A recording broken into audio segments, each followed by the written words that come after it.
Everybody, welcome back to another episode of the Bald Don't Lie podcast.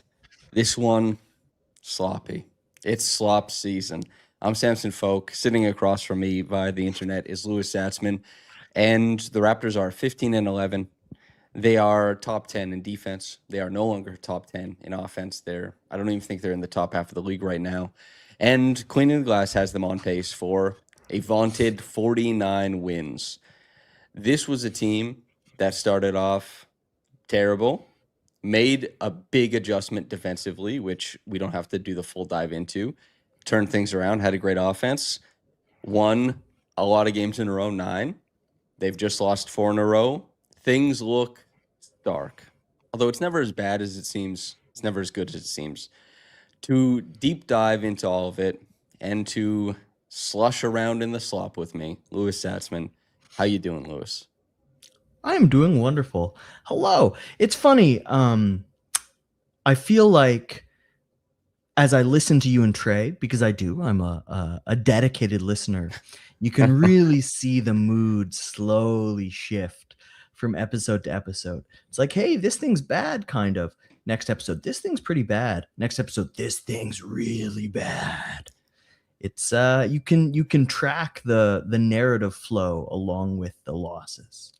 That's part because obviously, you're supposed to impart, information and you want to get like a little bit of wisdom apparently from myself and Trey or whoever's podcasting. But you also the vibe is basically what you're listening for. There's the tweet that's like me sowing, haha, fuck yeah, yes, and then me reaping, well, this sucks.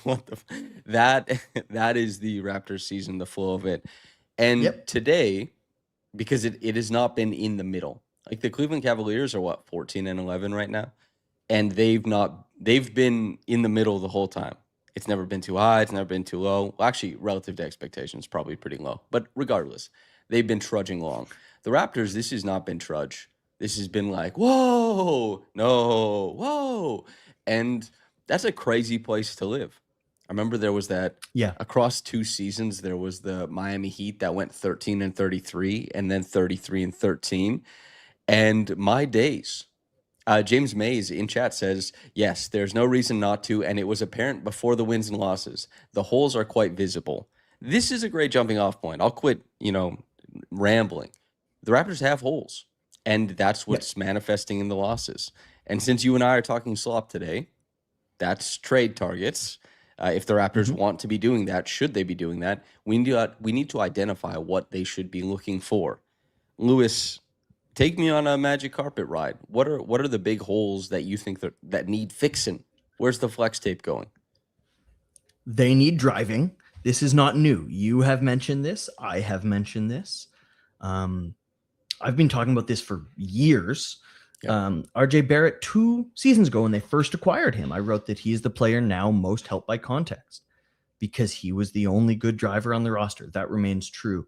Strangely, he is the best driver on the roster still. They still lack. You'd think they would have tried to address this. So the things that come from that, layups, defensive rotations that create open threes, free throws, half court efficiency, transition defense because you score. There's a lot that flows out of this stuff. I think they have a lot of the framework of a good offense. That part is clear. I believe in that. But I think a lot of those elements that they have are necessary conditions for success. They can't cause success on their own, but they are required for them. They're like catalysts, right? They don't cause the reaction, but they exacerbate, they strengthen. What they need is the cause, the driving. RJ Barrett has been that. They need more. And so when I was looking for the slop, I looked at high volume drivers, high efficiency layup creators. I looked at free throws per 36. As well, you want shooters, you want defend. Like you can't just have a driver who can't defend and can't shoot. That won't help the team. So it's, there's other stuff, but I think that's the main target for me at least. Okay. And I think if I'm judging fan sentiment correctly, there's a lot of people who want a backup big. and not a Yeah. tweener, nothing in the form of Jonathan Mobo or Colin Murray Boyles or, even Sandro, who is definitely, I would say, profiles more as a 4 than a 5. There is a desperate want for 5s. And there's a couple big names on the market right now as 5s that we can discuss. I don't know how attractive they'll be to either of us. And as I mentioned too, to provide the other side of it, driving volume is incredibly important. Of course, we have to be good at driving, one. You have to be good at finishing, two. And the Bulls being a bottom 10 offense in the NBA, being last in the NBA in rim efficiency, and being a team that sees Ayo Dosunmu very high in drives per game, that sees Trey Jones very high in drives per game, and sees Kobe White very high in drives per game. All these guys are scoring on drives, but they're not able to find that efficiency. The Raptors, since they're not reliant on just guard driving, their efficiency is actually quite a bit better, usually because they have bigger guys going there. The Raptors have to find that perfect mix of small guy gets in the teeth and makes good decisions, can finish, can pass. They've not had that. What else? So big man, big towering guy, Jakob Poeltl. His health has obviously been on people's minds. There's been a huge disparity between a good, healthy Jakob game and a not healthy Jakob game this year. Is there anything else we're discussing today in terms of trying to target a guy to trade for? I mean, shooting. I think the Raptors could use another really high volume shooter as well. Ideally, it all comes in the same package, not the big part, but the shooting and the driving. But you're kind of looking at a star price tag at that point. Yep. But it's way easier to fit one player into this rotation than two. Obviously, it's nice to have one person do the skills of two. That helps a lot. But to me, honestly, it's funny about the big man. It's just Jakob Poeltl health. If Jakob Poeltl is healthy, I'm not concerned about Toronto's big depth. I think Mamukelashvili and Scotty Barnes as a small ball big with Poeltl starting, that's solid to me. That's good minutes. If Poeltl's not healthy, I don't see a backup big guy like, a 15-minute per game 7-footer Andre Drummond type solving a problem that large. So it's sort of like you just need the guy to be healthy. No half measure there. So ND in chat says, I think we need a margins winning wing. Sometimes it feels like our wings / bench especially get overmatched physically. I have some names for you on that. Phil Gap says 2 days to December 15th. Yep. And Natsuke Shift says, are we looking for... Sorry, can we describe why December 15th, just if people don't know the date? Well, players' contracts typically, if they had signed recently, they can't be traded before December 15th. This is a release day. Kingsley C649 says, I think we need a heater off the bench. And Natsuke Shift says, are we looking for big men essentially just for the rebounding? Yes. Andre also says 77 players become available. So here's the thing. The big man stuff, rebounding is incredibly important for the Raptors. Without Jakob, they struggle with it. But what you say is true, is that the Raptors' big man depth goes from perfectly fine, comfortable, I think like maybe even a strength if Jakob is healthy, to they have no idea. They can't cobble together a front court if he's not. And that's a weakness. And the Raptors, if we want to start there then, Anthony Davis, Tim McMahon, who is ESPN's, I believe, Mavericks guy. He does a bunch of stuff, but he's like tapped into the Mavericks. And Windy, Tim McMahon makes an off-the-cuff joke about how like RJ Barrett going to the Mavericks, AD coming back to the Raptors. Are you interested at all in Anthony Davis for these Raptors? I think Anthony Davis getting traded for Luka Doncic changed the way people saw him. He is preposterously good at basketball. Anthony Davis is one of the great defenders of the history of the game, not just this generation. In the history of basketball, he's right up there near the top. He solves rebounding. He can switch. He can do anything defensively. We just have a little visitor here right now. Got a heart. Hell Thanks, yeah. buddy. Can I have a hug? No, Mama's bringing mine up. That's very kind. Now, you head back downstairs to Mom, okay? But I want to stay here. I'll just keep talking. Yeah. So On top of that, he is the role guy. What is It's a microphone. That's what I'm talking into. He is the role guy that can open up a lot for the guards. Mhm. You know, Emmanuel quickly doesn't need to be as good of a creator as a point guard if he is Anthony Davis rolling for him, setting screens for him. That being said, there's no guarantee he'll be healthy. There's no guarantee he'll play at all. You know, so I think a healthy Anthony Davis would turn Toronto into probably my pick in the East. I Wow. don't think there's any guarantee he's healthy. Well, I don't think there's any guarantee he's healthy, and it's just too big a risk for a team that hasn't proved it's worth that risk. So, you know, I love Anthony Davis, but I don't think the Raptors should trade for him. I think you and I are in a very similar spot here. I revere Anthony Davis's game, and I do think there is in Dallas. I think there's kind of Caitlin calls it a soul tax. It was applied to OG and Pascal on their way out of Toronto. Like players who know they're leaving, there's a big difference between the effort they will give. I think AD still could be like a defining player of this upcoming playoff series. If he upcoming playoffs, he gets traded to the right team. He is one of the greatest defenders I've ever seen. I do think there's a huge hole in the pairing of AD. You know, ND in chat said AD and Scotty defensively. Yeah, that's insanity. I don't know if Yeah. it gets much better. Regardless, though, AD as a big man, he's not Julius Randle. He will not get his own. He needs to be serviced with looks. Advantages sometimes need to be created, and if you don't, his shot diet may lurch into a lot of middies. Yeah. And I don't think the Raptors are very well prepared to set him up for looks. And so even the upside play, if he is healthy, I think the Raptors do end up coming short. Not to mention, we're talking about like, oh my God, Jakob Poeltl being healthy or not, because Jakob is in the rumored deal going over there, being such a huge swing for the Raptors' future and all this kind of stuff. AD, that's exactly what it is, man. I don't think the Raptors are good enough to swing on Anthony Davis, and I don't think it's the right swing.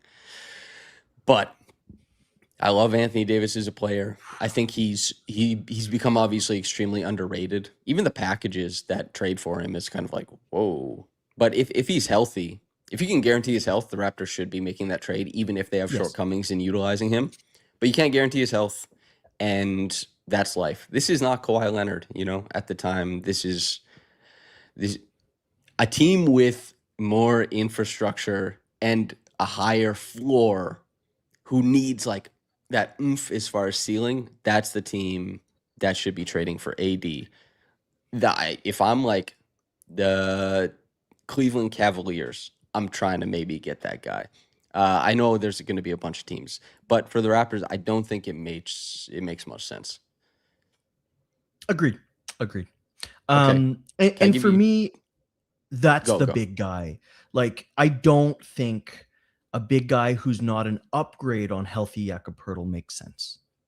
So is Zubats an upgrade on healthy Jakob Poeltl to you? As a quick one, I think he is. Yeah, I think so too. I think he is a better passer, a better self-creator.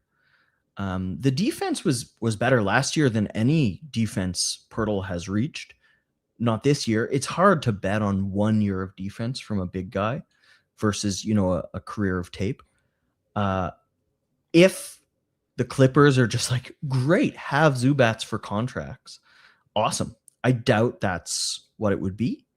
And I'm not sure to what extent the Raptors could make that and still have the team worth. I just don't know what the trade slop is out there, but you know, he's very good. AD, I think you could get a steal of a deal potentially. Yes. Relative. Zubats, I think you're paying about what it costs, you know. Domantas Sabonis, Vucevic, I think it would be hilarious if those guys got swapped. The Bulls in Sacramento have been doing this thing the last few years, and apparently I saw a report that might happen. Are you interested at all in either of those guys? I think Sabonis fits the offense the Raptors want to run a lot. He is like, he solves the rebounding. He's just such an animal on the glass. You know, players who play like that, just like, I despise your body and I will smash it with my fists, I think are not as valuable in the playoffs when everyone tries to smash everyone's bodies with their fists.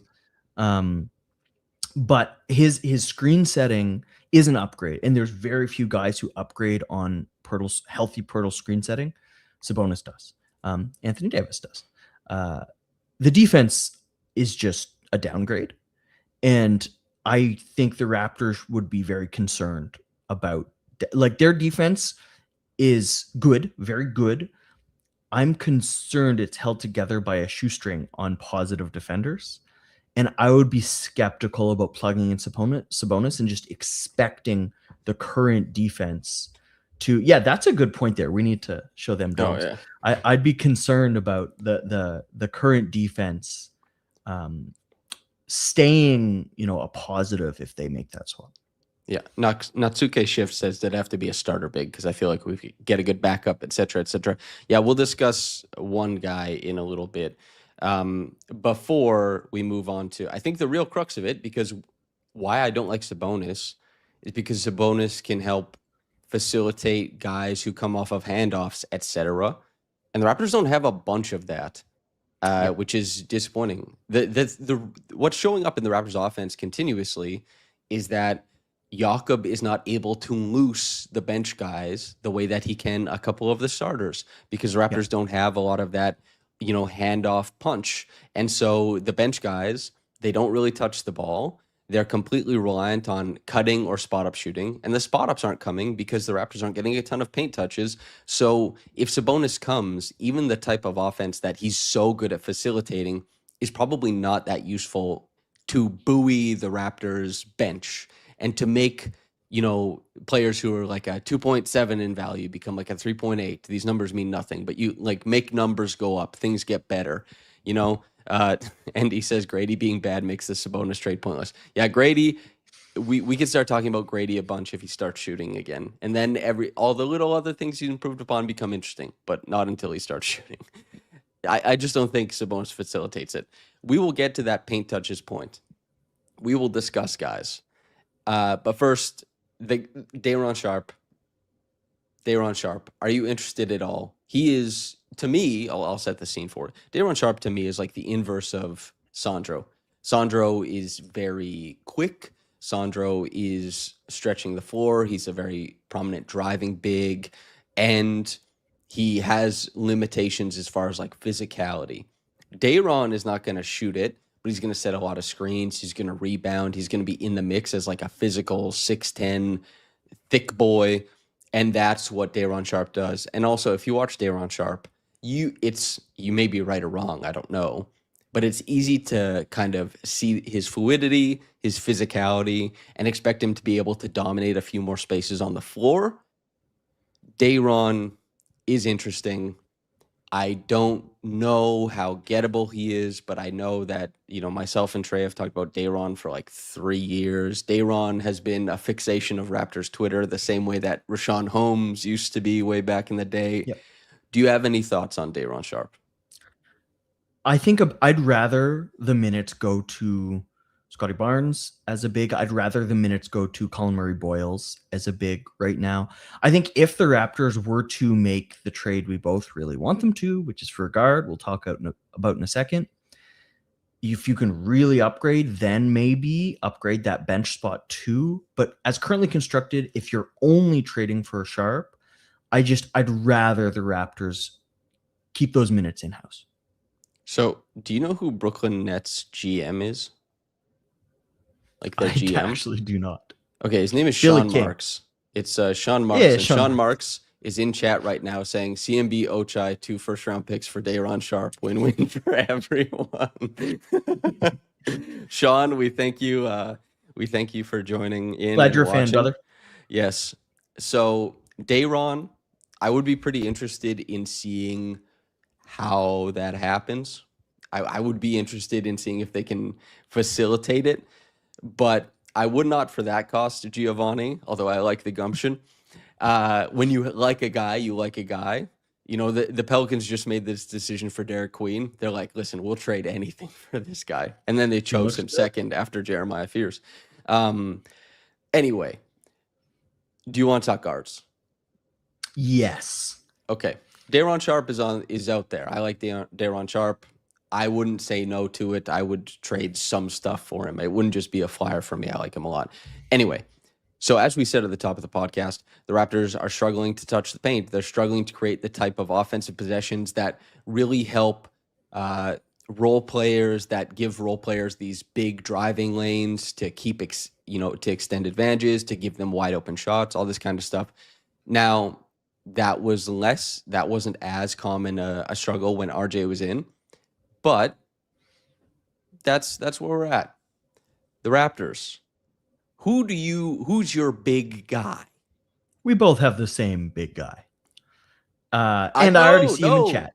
My guy, Toronto 3101 says Kobe White. My big guy is who's always been my big guy. It's a buy low candidate. It's Kobe White. No. Whoa. It's Darius Garland. Want Darius. He's, by the way, for anybody who's going to, tear me a new one, I get it. Darius is playing terribly. His injury luck, it reminds me of OG's, in where I'm like, he's always injured, but this guy got gouged by a Gary Trent Jr. fingernail. He gets his jaw broken. He has to have foot surgery, all this kind of stuff. But Darius Garland has the talent of an all-NBA guard, and I think he would benefit the Raptors offense tremendously. And I think he's getting healthy.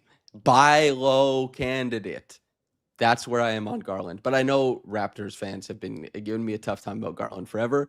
We won't talk about him any longer. You have a guy, a popular guy.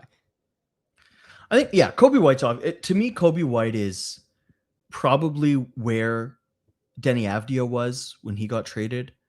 I'm never going to give up. Oh, God, I wanted Avdia on the Raptors. But Kobe White, probably you're looking at 2 first-round picks, I think, at this point, not 1. I think he'd be fairly expensive. But to me, he, of all the gettable players on the trade market, would help the Raptors the most. I'll give a couple stats. Like megastar quality. So Kobe White, a couple stats. He's 3rd most drive assists per game in the NBA. And he has the 8th most drives per game in the NBA. And he's 10th in drive points per game in the NBA.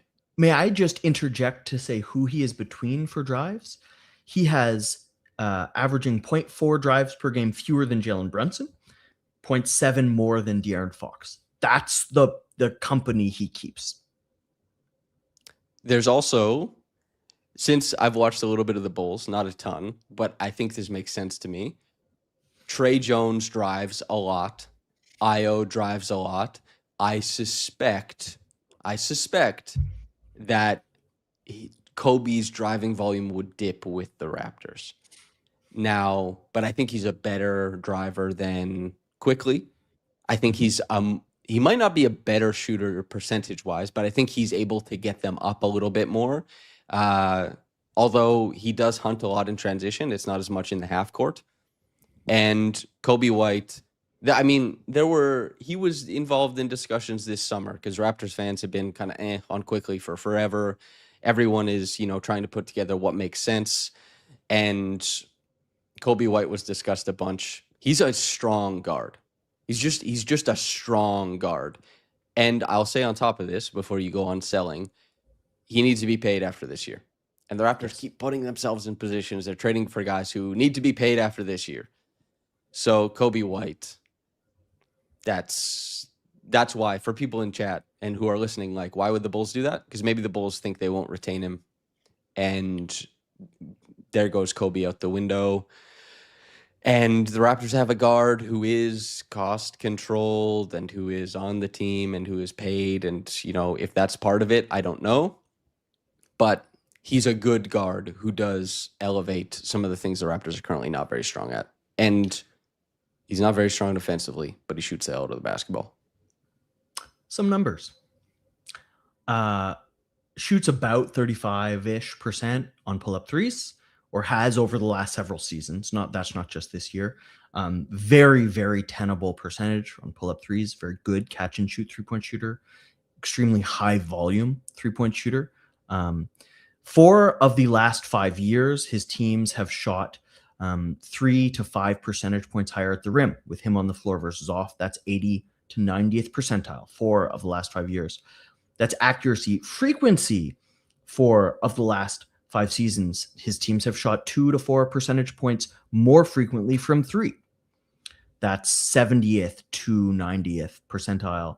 Way more threes, way better layups with White on the floor. That's what a good driving guard creates. That's what a good shooting guard creates. He can slot in alongside quickly. I don't think it's a point guard swap. I think the two of them quickly played a lot of shooting guard in New York. Quickly is actually fairly big for a point guard. If you put him alongside Brandon Ingram, Scotty Barnes, and a center, you're not that small. Like, sure, there's some possible issues there, but you're not. It's not like you are, losing possessions due to size with that rotation. You need to keep RJ Barrett too. You need, like, this isn't. You're not giving rotation players away for this. It's 4 picks, I think, but I see Coby White as addressing virtually all of the offensive issues on this team right now. Who's your plug sixth him man? into a healthy sixth man? Probably Coby White, right? Do you think Quickly's better than Coby White? No, but maybe. But maybe I don't think you can supplant Quickly day one. That's just not tenable politically, right? We're in the garden. This is games politics, after it. Game of Thrones. Okay, Yeah. Maybe 30 games after it, if the lineups have a real, who knows? But I don't think that matters that much. I see him as a real solution in a lot of ways.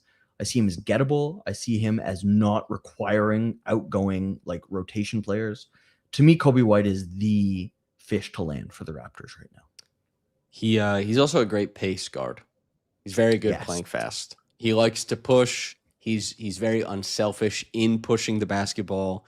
The reason he was just a huge when the Bulls moved their offense away from Zach LaVine, who is tremendously talented, but there's a lot of catch and hold and not a bunch of pace. When the ball went over to Coby more than anybody else, suddenly that thing is moving. I think he would pair really well with Scotty Barnes and kind of the ethos that he plays with. And he's a very talented player. I think he's a better guard than Emmanuel Quickly.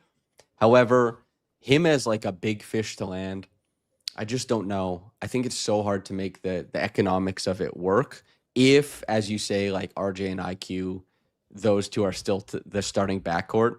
ND in chat says Coby would have to start, especially for contract talks. No, like there's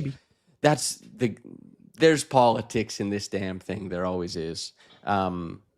We can move on from Coby though. We both really like him. Coby is a strong guard. I don't think he'll ever be an all-star guard in the NBA, but he's very strong.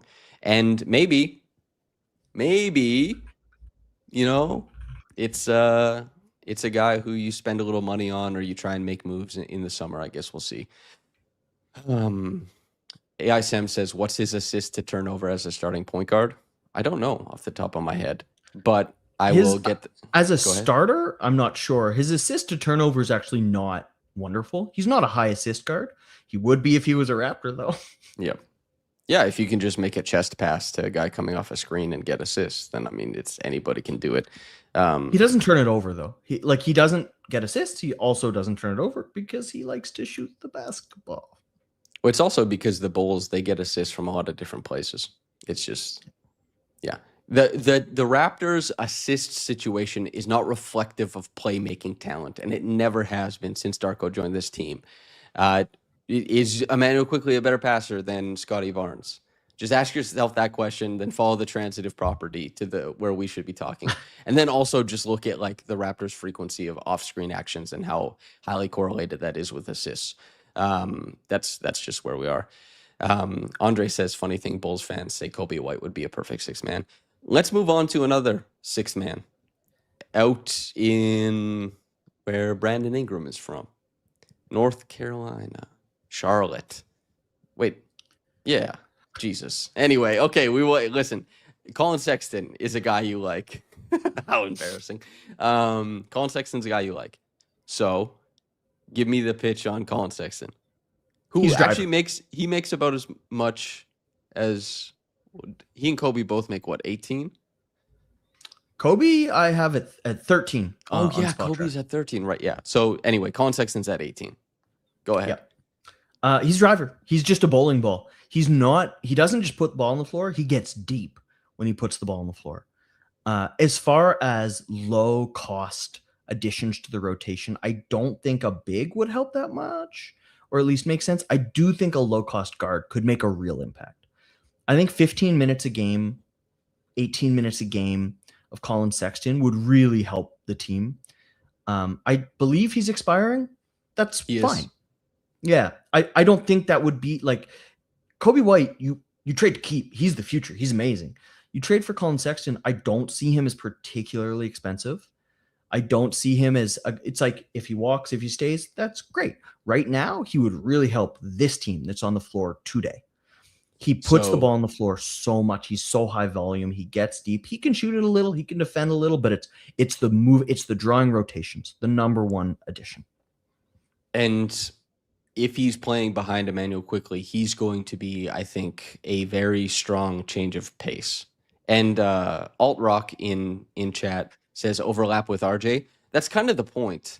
If you're not trading for a star to supplant a starter, because listen, if Colin is okay to come off the bench in Charlotte, I assume he will be okay to come off the bench in Toronto. Colin, you want overlap with RJ. They need some of what RJ is doing represented in other guys. That's a huge problem of the offense right now, is that they don't have overlap with RJ elsewhere. And Colin, I mean, what are his last years? Like, he has 39, 39, 40, almost 37% from three the last 4 seasons. And he's a career almost 39% shooter from three. It's not massive volume, but it's certainly good enough. And yeah, it's just paint. It's just paint touch, paint touch, paint touch, paint touch. I think Colin Sexton, look at Sexton, his foul drawing, he's like 90th percentile for his position every year drawing shooting fouls. The guy just gets fouled. He bounces around. He's strong as hell. Like, this shooting's fine. It's passable. I'm more concerned about volume than accuracy for bench guys like that. The volume's whatever. Like, okay, he'll hit a couple. Awesome. But man, he does what the Raptors need. Overlap with RJ. Thank God. Thank God he overlaps with what RJ does. Yep. Toronto 3101 says, financially, I don't see how the Raptors can match salaries for Colin. Listen, there's always ways to make trades work.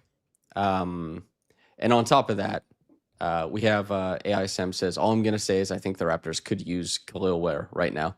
I mean, he went, 4 picks before Jacoby did, and I just don't know how the Raptors would have got him. Here's what you and I wanted to talk about. Andy asked the question. Excellent question, Andy, where you and I are going to debate a little bit. I think Colin Sexton is an unbelievable upgrade on Jamal Shed.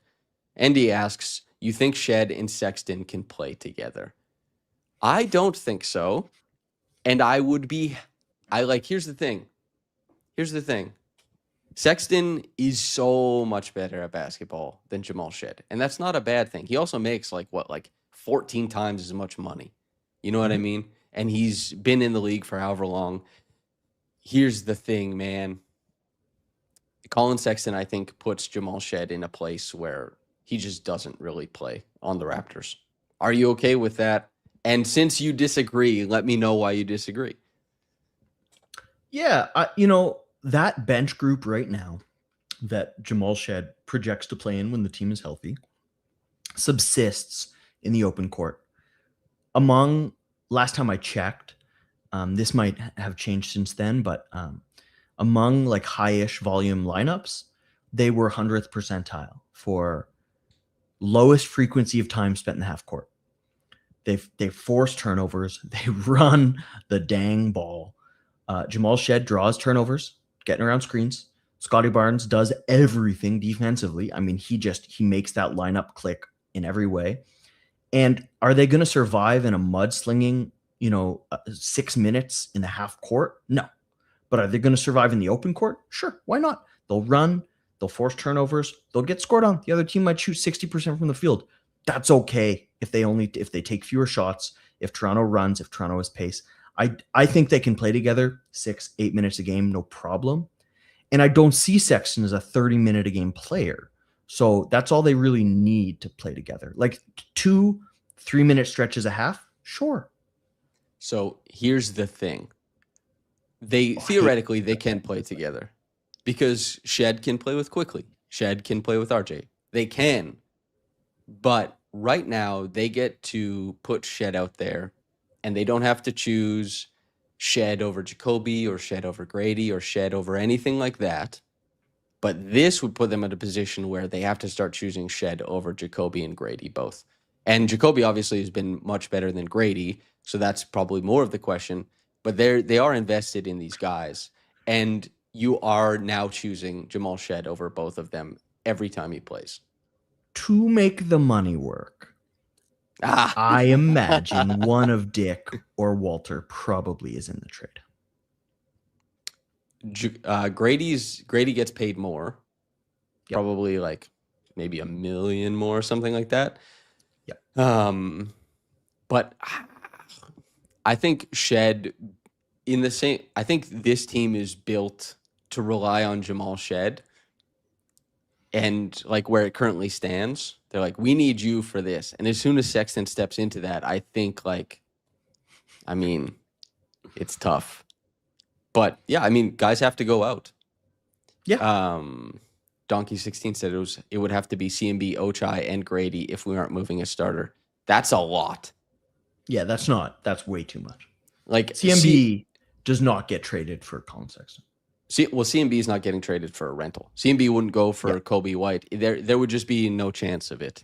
But Grady, if you want to trade Grady, it really is just like salary, because I don't know what team is looking at him right now. Like, okay, we'll give something.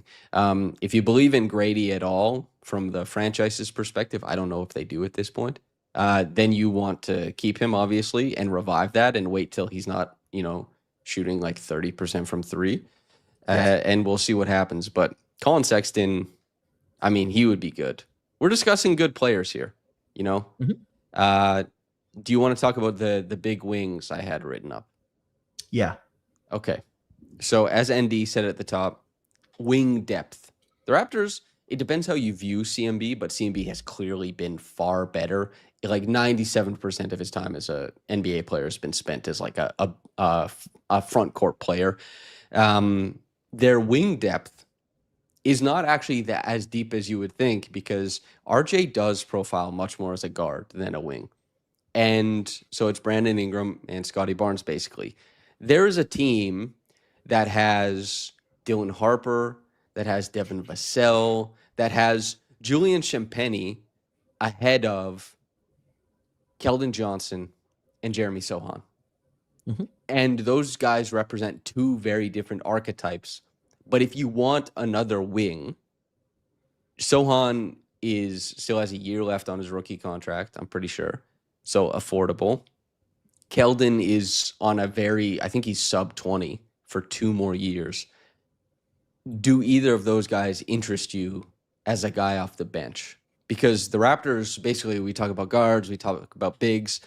Nobody's really discussing like wing players to come into the fold on this team. Are you interested in either of those guys? Yeah, I think both of those guys, sure, both would really help the team. Now, Sohan's not a driver. I think the environment in which he exists in San Antonio is more beneficial to his game than that in Toronto.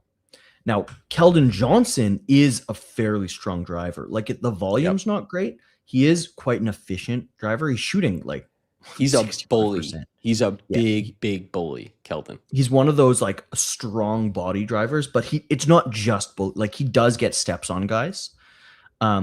Which RJ is the only Raptor who can get his hips past a guy on the drive right now, and keep him there, I should say. I do think both would really help in different ways, but right now San Antonio the read I get is they want to upgrade the team. If they're giving out a rotation or semi-rotation player, I don't know if Toronto can just like have a good player for fun, you know? Do you think, is there anybody you think on the Raptors that represents, I don't know, like upside in the future that you'd make a bet on now? Because like the Spurs are currently making the decision that the Raptors are making, where the Raptors are like, hey, listen, Jamal Shed is a better player than Grady Dick right now. We need him more. He's playing more. He's more central to what we're doing. Julian Champagnie, the Spurs, he was like nothing for them. They didn't have to invest in him. He just came along and was like, I shoot 38% from three. My true shooting is like 61%. I compete like hell on defense. I give you some size. I'm hanging in. And Jeremy Sohan is a lottery pick, and they say like, we want Champagnie, and they make that decision game in and game out. And even Champagnie plays above Vassell sometimes too, another lottery pick. So I from the Raptors' perspective, I could see wanting. I think Keldon is a better fit on the team. I think Sohan has a lot of the limitations that Scotty has without bringing a lot of the upside. And Sohan, I think, would really be like fun defensively. But yeah, Andy quickly says that, is that the same Champagnie that was a Raptor? No, this is his brother. Yeah. Yeah. Justin was on the Raptors. Julian was not. Although I wish Julian was. I guess he'd be great. He's a really good player. To me, if you want that wing, I do think Toronto could, from the wing spot, shooting probably is what they need right now. Do you think the Thunder would just give away Isaiah Joe? He's not playing. He's a guard. He's not a wing, right? Am I wrong? Well, he in can't thinking dribble. that? Well, so he is a wing in some sense. Isaiah Joe, how tall is Isaiah Joe? Like what, 6'4"? He's not a wing. In no way is this guy a wing. And like, yes, he's a good screener for his size, and he gets loose. You say he's not playing. He's out. 17 games at 23 minutes per game. He's playing. That's playing. That's more minutes than last year. So he's on the up and up. But he's scoring 13 points per game, probably because he gets a million shots per game that are wide open. Isaiah Joe, he's an incredible shooter. But if you're looking for a wing, like if you make the Domantas Sabonis trade we talked about, then get Isaiah Joe. Isaiah Joe. Yeah. Then you trade for Kevin Huerter, and then you go get De'Aaron Fox and Malik Monk. That's how I feel about Daron Sharpe. If you're trading for Kobe White, let's do it. Let's go for it. Then you upgrade at the backup big spot. But yeah, some of these trades only make sense in concert. So here's another question for you then. Mm-hmm. Is AJ Lawson just the guy? Like if you're gonna upgrade around the margins, you want driving, you want shooting. AJ Lawson is an upgrade in a lot of ways on the guys in the rotation right now. The tough thing though is they don't guard AJ Lawson. This is why he can take 8 shots in 10 minutes. Mm-hmm. And it's the same reason why like Jamal Shed goes like for 18 and 11. You're like, oh, he bested Quickly's numbers. The Raptors put up their worst half-court offensive performance of the season in that game. These singular numbers because guys are getting shots. It's why it was such a good point that you bring up Kobe White. Like, yes, he gets to the rim. Yes, he takes threes. But when he's on the floor, the frequency at which the team does it far outpaces if it were just his own numbers. There's like a positive correlation to how he's affecting the team. It's the saving grace of Grady, right? Grady has not himself been able to do anything, and yet guys still guard him, so other guys get driving lanes and they load up on his actions. And I don't know how much longer, maybe 3 days, it might last longer after Miami does something weird on Monday. But like, you have to be guarded, and AJ Lawson does not get guarded. Jamal Shed doesn't really get guarded. And doing something with that, those guys are doing something with that. But it also limits what the other guys are able to do, which you want reputation and impact and efficiency. And I think AJ Lawson, you'd be very comfortable, let's say, if they make that Sexton trade and Grady Dick is out the window, and maybe they think like, also a wing shooter is Jamison Battle. Does he not fit the bill? Jameson Battle's an NBA player. He can play. Oh, yeah. He should be playing. Well, he has a sprained ankle, but He will. I think Darko has hit the point where he's just willing to play the guys who do the things. And I've seen that shift in his demeanor, at least. And I expect the rotations will change when they're healthy. yeah. Terrence Davis says, I hope y'all ain't discussed no Sabonis to the Raps. Hell no to that. Well, we said no. We've been discussing names, Wait, like former Sabonis teammate Terrence Davis? Yes, this is the Terrence Davis. This is TD2. NBA math retweet extraordinaire. I think, Jameson Battle right now, I think is he's definitely a better player than Grady. He's been a better player this season than Grady. He's been better than Jacoby, I think. But Jacoby's defense I've really liked this year. But they play different positions. You can play Battle and Jacoby together. Battle is like on time, on target. He deserves minutes. And Cool Kid says, if there's a year to see if Lawson can compete, it's this year. Just from my eye test, I like his shot better than Grady's. He has a lot of volume of not being like a tremendous shooter, AJ Lawson. But guys learn to shoot all the time in this league. It's kind of like, that's the thing. Jalen Brunson is one of the best shooters alive. Guys develop as shooters, and then the pre-draft stuff doesn't matter. The fact that Grady is shooting like 30% is insanity. This guy was the best shooting prospect of a whole draft, and a good draft that Victor Wembanyama sat at the top of. This was the vaunted 2023 draft, and he's just not shooting. So, and neither is Jordan Hawkins, the other best shooter of the draft. He's like 28%. So the best shooters aren't shooting. Say what you will about development once you get to the league or whatever, but like it's tough. I don't know. I can't explain a guy who's like a legendary shooting prospect. Legendary is a bit thick. A good to great shooting prospect who doesn't shoot. Hey, listen, man, I don't know. Jamal Shed started off the season shooting 45%. He's shooting like 20% since then. Shooting's tough. It's hard to make heads or tails of it. But AJ shoots the ball, and I hope he keeps making it. But if Grady goes, I mean, AJ Lawson makes sense. Play some more minutes. You know what we haven't talked about at all? RJ Barrett trades. It's funny. In the offseason last year, there was so much. Well, it's got to be RJ Barrett. He's the guy. It's got to be RJ. It's got to be RJ. And now we're this podcast was not. It has to be RJ guy. Well, this podcast didn't exist. Wow, that's true. And now it's like, not only do we need RJ, we need guys who do what RJ does in the 12 minutes game he's not playing. It's crazy what a season has done to a guy's reputation, value, context of the conversation. Well, can I ask you something? When you've been at games, has RJ snuck by the media room and asked you coyly if you miss him? No. He's done that like 4 times while he's been injured. He comes by all sheepishly to the media room and he'll creep on the door, but do you guys miss me? He really wants to play basketball. He loves basketball. Yeah, dude, that guy, he loves the game. That's another thing. Love of the game. RJ, the part of why he's maintained and beat the allegations of like empty calories and that kind of stuff, or some people don't think he has, but anyway, part of the reason why he's stuck around is because like he works really hard. He works on his body. He works on adding stuff. He's a much better playmaker than he used to be. He's a better driver than he used to be. He's just adding. He's a passable catch and shoot 3-point shooter, and a lot of it is above the break. And it's because that guy, he's in the gym, just bringing the ruckus. Yeah.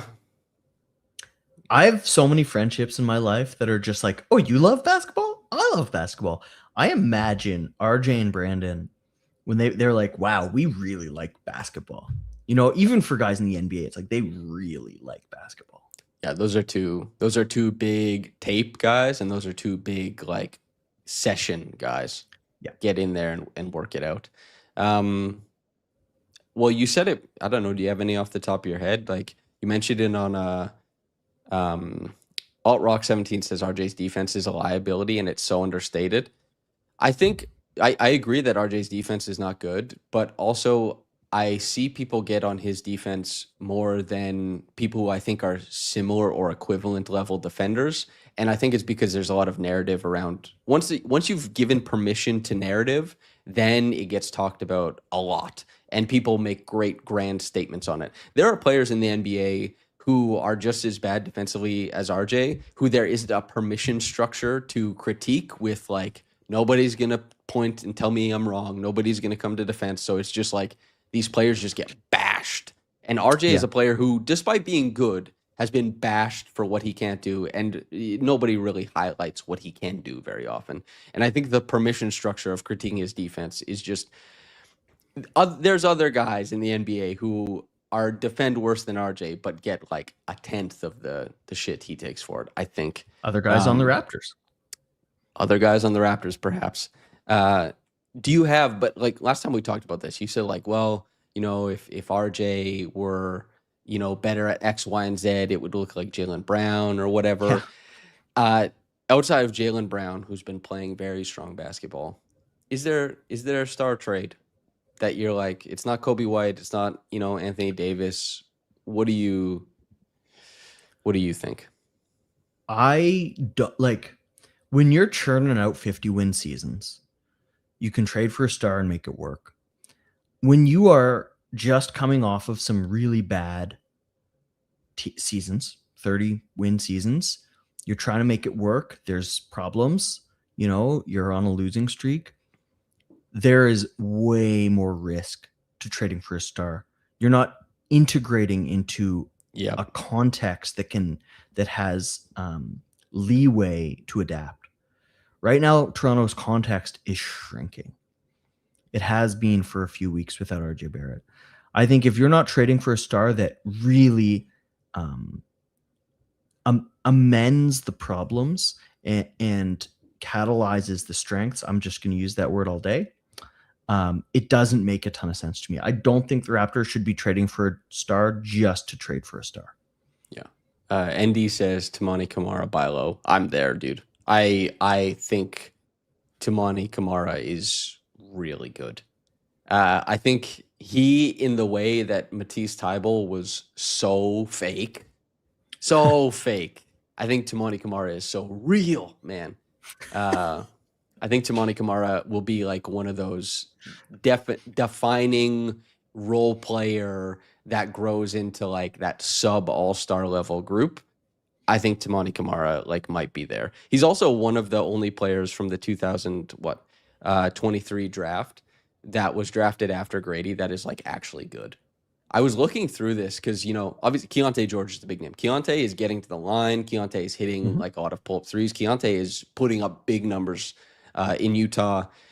For a while, people were like, Cam Whitmore is way better than Grady. But you act like Jaime Jaquez is better than Grady. There's like 5 guys maybe. That draft, the bottom fell out of it, and we're just waiting on guys to develop to see if they can save the back end of it. But like 2023 draft, for as vaunted as it was very shallow, man. Yeah, it fell off.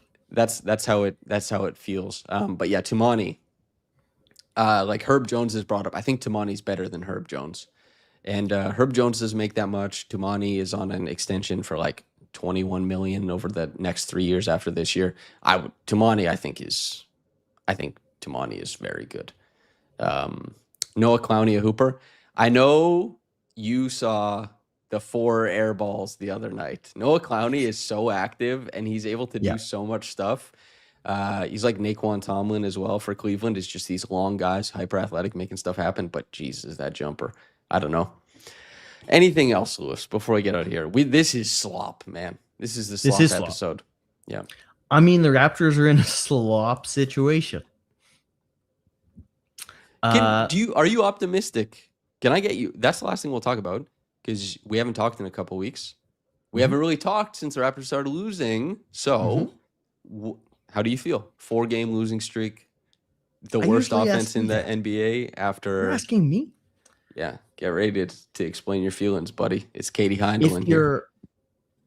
If you're only good when you're healthy, that's a problem because no one's ever healthy. I do believe in the healthy Raptors. I think the system makes sense. I think the guys complement each other. I do believe in the healthy Raptors. But how many teams are healthy for how many games in a year? What, 30? do you have your full rotation? 20? We've seen it in the last few seasons.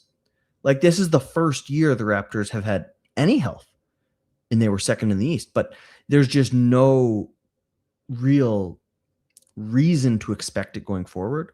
So you just need to solve some problems. Like, you need guys who can give you more and scale up. We talked a lot about the big tent, who's holding up the pillars of the tent. They need guys who can scale their role from player inside the tent to pillar to there's so little scalability right now. It's just RJ and Scotty Barnes, obviously, but like there's stuff the roster needs because of the realities of the NBA season, which is why I wanted to do slot. Because I think the Raptors do need to make a trade, and it doesn't need to be like, you don't need to ship out IQ or RJ. That's not what I mean. It's not blow up the team. It's not tank, but I do think they need to just tinker a little bit. So AI Sims, I think, is extolling the thoughts that I have. He says, why is everyone acting like we're in the tank seasons? I suspect this is because of Giovanni's tank message. Giovanni, I recognize from the comments, has been asking for a tank for some time. AI Sam says, I truly believe it was that nasty little stretch of games while being shorthanded, just like a pure combo of bad things. This is part of it. It's been mentioned by myself and Trey. You and I didn't mention it much because we're doing slot, but like, RJ is not this transformative a player, top 5 to last in the NBA. It does coincide with a slump from 3 and a slump from guys, and just seeing like Jamal Shed shoots 30% from the field since RJ goes down. He was shooting like 50, 45, 85 splits. Grady forgets how to shoot completely. It's just not present. When he dribbles the ball, it looks like it's been dipped in butter. Jacoby has a couple really hot shooting games, but also goes like 1 for 7, 1 for 7. Like, all this stuff. And some of this is correlated with that secondary creation where RJ's creating better looks and taking more difficult shots. I get it, but RJ is not that transformative. We are giving him plenty of flowers, but he's not that transformative. The Raptors are better than the 30th best offense, even with RJ not there, I think. I don't think the Raptors are lose 4 in a row like a bunch of times this season type of bad. I don't think they're tanking. I think they're going to be in the playoffs, and we'll see where we find ourselves. The next time we talk about this, it'll be after the Boxing Day game, and we'll see how we're feeling. But, yeah. How do you feel about tanking? I think it's 15 wins is already too many if you want to tank. It's you can tank for a year. 2 years is stretching it, but you don't trade for Brandon Ingram and then tank. Scotty Barnes is about to start his real contract. It's totally non-feasible. Aside from how I feel about it, it's just impossible this season. Yeah. If you tank, why is Scotty staying? Like, if I'm Scotty Barnes and this team starts tanking, I'm immediately going over and being like, you should trade me. I have no interest in this. Yeah. This is year 6? Like, he'll be heading into year 6. To win. He's giving you all NBA, close to it. Yep. For sure, all-star. Giovanni says tanking is great, Samson. I don't agree, Giovanni. You and I, we're like dogs and cats on this one, Giovanni. I don't like tanking very much. Agreed. Not a huge fan of it. Yeah, if you look at the teams that ended up winning the lottery, they weren't even teams that tanked. They're just like the 10th. The Mavericks, it bugs me. I can't believe they got the first overall pick. Jesus. Really? You can't believe it? Well, I certainly can. Anyway, we've done the tanking conversation. Is there anything you want to say before we get out of here, Louis? No, I mean, I think it's been a rough couple weeks, obviously, right? The Raptors have been bad. There hasn't been a lot that has happened outside of losses. There haven't been like big performances. There haven't been changes. It's just been the struggle bus. I got to write an autopsy report piece. We were so excited for the NBA Cup. It's like, it sucks, man. It happens. And I'm excited for the season to swing again because these things always, tide goes in, tide goes out. And who knows what'll happen next, but probably not going to be more of this. Hoping not. I want Scotty to have like a defining run this year. A big piece of the season where they're healthy and he like go north of 20 over that stretch. Get yourself in conversation, not just for all defense, but have people mention you as like 5th or 6th for defensive player of the year. Score the basketball. Raptors play good. That's where I'm at. Yeah. And he says, in a just world, we'd be celebrating Dylan Harper as the next great Raptors guard. His driving was awesome at Rutgers.